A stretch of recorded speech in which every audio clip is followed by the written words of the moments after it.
Hi, I'm Adam Shiba, and in this video I'd like to talk about some core concepts around polyamory. So, the two values that I find are really important in relationship for me is this idea of commitment and openness. The reason why commitment really matters is because when we continue to grow with someone, when they continue to see our deeper and deeper kind of childhood issues, these things that are within us that are really hard to deal with, they unravel those things by being with them. And deep relationship often helps us become a more mature person by bringing out our shadows and allowing those things to be transformed. Often people are really easy to feel so excited about right when you meet them, but everyone, when we get to know them a little deeper, it's a little more challenging. And if you're having no relationships where someone's getting to know you to that depth, I find there's a lot of limitation that causes. But if we just focus on depth, we often can become just an inverse of who we are with that person. It can be a limitation to connect exclusively with one person because of the way that we see ourselves as who we are relative to them. Through connecting to other people, we are a wider range of our own selves. That's really relevant for me. I know other people are more consistent in different connections, but for me, diversity of experience often allows me to experience more of myself. You wouldn't want to get out of a relationship and say, wow, there was so much of myself I was holding back and containing, and now I'm able to be all of myself again. A growth founded in that lack of centeredness actually is a less sustainable growth.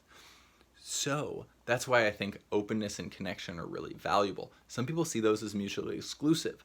I think that actually there are a lot of relationships where people are looking for the next best catch and at the same time sexually exclusive with someone, functionally monogamous. That's low commitment and low openness. But I think that such thing as a high commitment, high openness relationship totally exists and are some of the most healthy relationships. I also see openness as being open to friends. A lot of the dreams I had for neo-tribalism and polyamory, I've actually seen manifest through having a resilient community of really good friends and living in a community house and having people who are always around me that I can connect to and can be really met as great friends around me.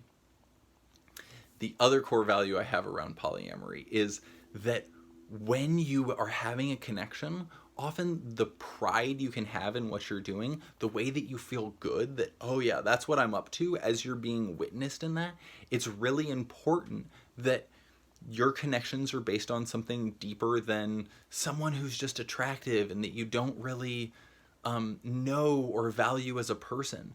Those more shallow connections, a truly grounded partner will see those as holding you back and less than what you're really capable of. They'll feel kind of uncomfortable with them because there are things that if you're really honest with yourself, you have a certain amount of shame around connecting around a more shallow intention. So waiting for a partnership or another connection based on feeling really seen, having shared values, really feeling served and opened by that connection, I feel like is really important for sharing things that your partner can feel good about because it's actually a good thing for you. I hope this is really helpful. I'm so curious what your core values around polyamory are. I also am curious if you'd like to comment below what videos you'd like to see me do next. I'd love it if you share this with a friend, and please subscribe. Thanks so much. Have a good day.